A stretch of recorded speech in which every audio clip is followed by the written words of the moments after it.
A low-slung silhouette cuts through misty dawn air on a twisting two-lane road, its tires humming against aging asphalt as fog curls around fence posts and distant hills. The horizon glows with the faintest hint of sunrise, and for a moment the scene feels like a secret kept from time itself. This isn't a story about brute force or flashy prestige. It's about a machine shaped in desperation, engineered with ambition, and held back by circumstances far beyond the drawing board. Imagine a car designed to turn the tide for an entire company, built with technology that could have changed its identity, yet remembered mostly for what it almost became, rather than what it was allowed to do. In the corners of garages and in the memories of those who followed its brief rise, there's a lingering question about what might have happened if timing, leadership, and luck had aligned differently. If you're ready for that kind of story, like and subscribe, then drop a comment with the next machine you want explored. The Triumph TR7 Sprint enters the picture as more than just a trim variation or experimental upgrade.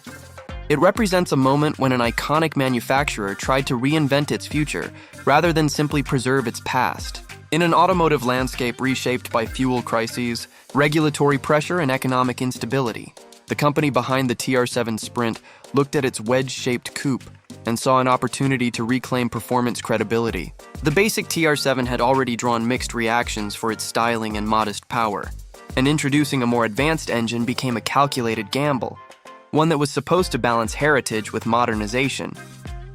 Micro story.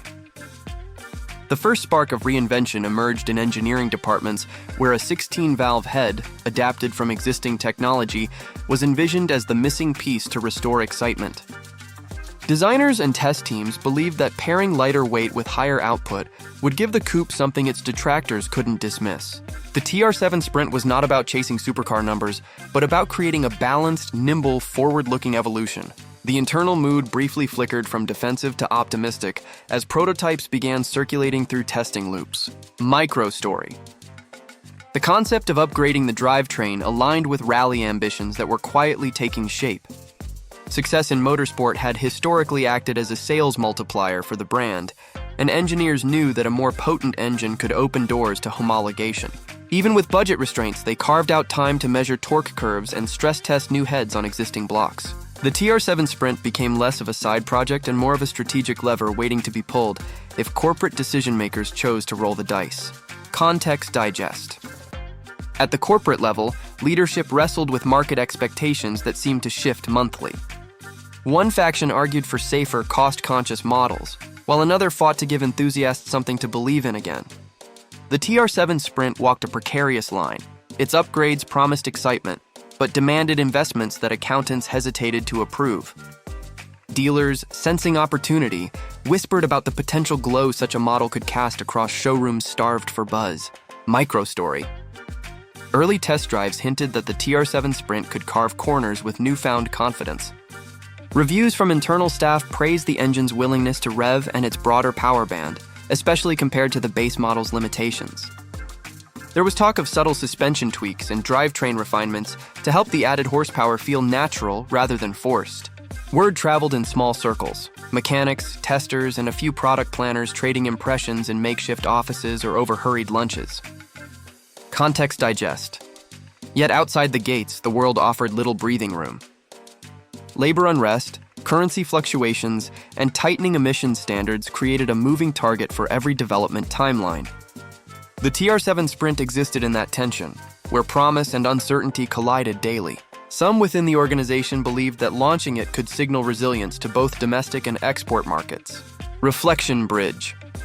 Those hopes collided with a corporate environment distracted by larger emergencies. Reflection bridge. The momentum behind the project would soon face forces far beyond engineering logic. As interest flickered and doubts multiplied, the stage was set for a critical chapter where the TR7 Sprint's potential confronted the harsher realities of production chaos and managerial hesitation, leading inevitably into the next phase of its story. The Triumph TR7 Sprint steps into its next chapter with pressures mounting from every direction. As organizational strain and unpredictable economics begin to shape its fate, more than performance metrics ever could. Within the first few dozen words of this phase, the Triumph TR7 Sprint finds itself not in a test cell, but in boardrooms and budget meetings where enthusiasm often collided with skepticism. Micro story. Managers who once championed innovation suddenly faced mandates to cut costs, delay launches, or scale back features. The development team behind the TR7 Sprint saw promising prototypes sidelined or pushed into limbo as executives fought over which divisions deserved resources. In hushed conversations, some admitted the upgraded engine could boost exports, while others feared warranty claims or production complexity. What began as a creative leap turned into a spreadsheet battleground. Microstory. Rally ambitions started slipping from tangible plans into hopeful rumors.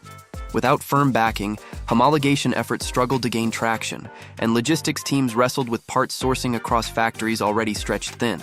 Mechanics who had tested early engines remembered the thrill, but excitement alone could not overcome uncertain timelines and limited production slots.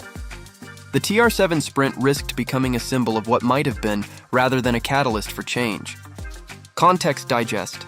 Broader market forces only added to the turmoil. Rival manufacturers were adapting quickly, rolling out incremental improvements and marketing them as transformative, while the company behind the TR7 Sprint was trying to build a revolution amid survival mode. Regulatory compliance became a moving target, and engineers were asked to prove that advanced technology wouldn't trigger new hurdles. Some insiders claimed a delay could offer time to refine the package. Others warned delay would ensure irrelevance. Microstory. Enthusiast press caught occasional whispers about the car's existence, fueling speculation among fans who wondered if it could finally deliver on the coupe's styling promise. Yet without official confirmation, stories were passed through informal channels, from factory workers to club members, gradually shaping an underground mythology. When pre-production units quietly circulated, only a handful of people witnessed their full potential, creating legends rather than sales. Context digest. Financial instability across the parent organization meant every vehicle program was scrutinized like a liability. Decisions were influenced by short-term survival instead of long-range strategy, and the TR7 Sprint paid the price. Internal champions fought to preserve the project, but accounting lines turned into roadblocks, freezing progress and raising doubts. Reflection bridge. Momentum bled away not because the concept failed in execution, but because the infrastructure to deliver it fractured. Reflection bridge.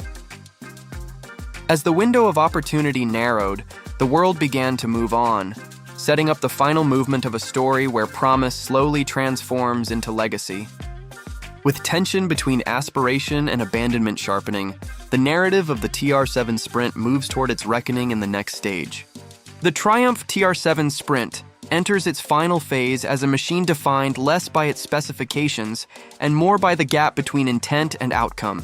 And within the first few dozen words of this section, the Triumph TR7 Sprint becomes a lens through which the collapse of momentum is fully understood. Microstory. A handful of nearly finished units proved the concept worked. The 16-valve head delivered torque that transformed the driving character, and the chassis responded well to the added performance. But the small batch never translated into full-scale production, leaving those test cars to float between company lots, private garages, or anonymous storage. Some were quietly dismantled for parts, while others survived as anomalies that collectors would later hunt down. Microstory. As leadership shifts and consolidation took hold, the TR7 Sprint slipped off priority lists. Executives chasing fast fixes redirected attention to other divisions, and the factory floors that were supposed to build the variant instead focused on models with broader political backing. The engineering team that once pitched the Sprint as a bridge to future competitiveness watched resources vanish. By the time decisions could have revived the program, its moment had already passed. Context digest. The absence of a production TR7 Sprint left the standard model to shoulder reputational burdens it could not shake. Without the performance credentials that the Sprint would have supplied, public perception hardened around criticisms of power and reliability. Sales stagnated, export strategies softened, and once loyal enthusiasts turned their gaze elsewhere. The car that might have lifted the brand instead watched its own platform grow dated in plain sight. Microstory. Among enthusiasts and historians, the TR7 Sprint evolved into a persistent what-if scenario. Some unearthed build sheets or partial documentation proving its existence, while others restored prototype engines to show how far ahead of its time the package really was. The fascination came not from mass impact, but from scarcity and potential. an alternate future preserved in fragments. Context digest.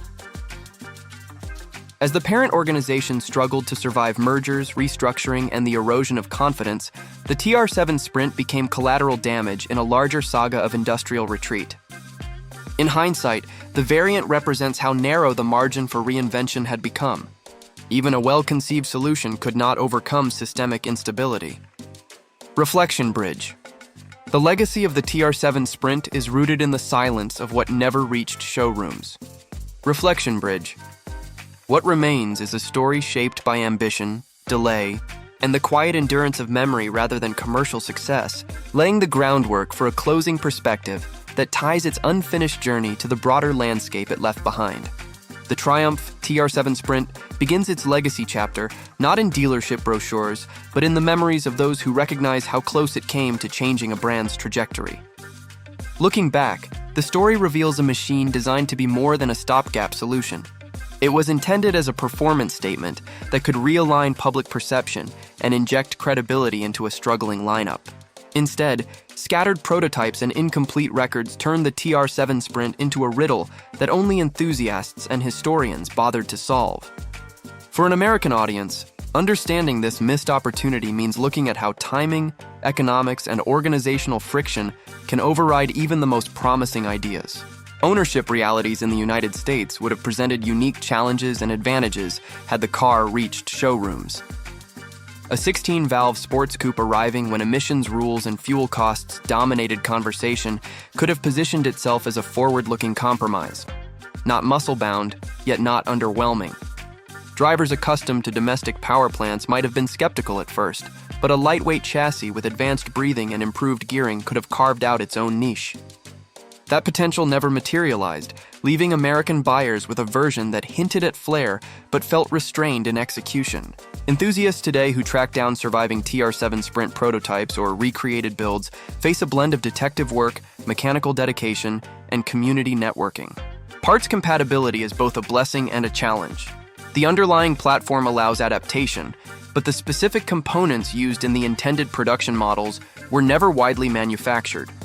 As a result, ownership becomes less about convenience and more about passion, turning the car into a rolling conversation piece rather than a conventional classic. The Triumph TR-7 Sprint also offers a blueprint for how legacy can survive outside commercial success. Its influence shows up in how collectors value rarity, how clubs preserve technical knowledge, and how automotive historians frame the late chapters of British car manufacturing. It highlights the cost of internal indecision and the fragility of momentum in a shrinking industry. Instead of serving as a comeback catalyst, it became evidence that even genuinely innovative upgrades can be smothered by diluted priorities. For viewers, the takeaway extends beyond nostalgia. The Sprint story is a reminder that great ideas don't guarantee great outcomes, and that cars can become icons of possibility even without a production run to validate their promise. In the final accounting, the Triumph TR-7 Sprint stands as both a caution and an inspiration. It leaves behind traces of engineering ambition and strategic vision, fragments that still resonate with those who see vehicles as more than transportation. And perhaps its most enduring contribution is the way it invites people to wonder, not about what was built, but what could have been.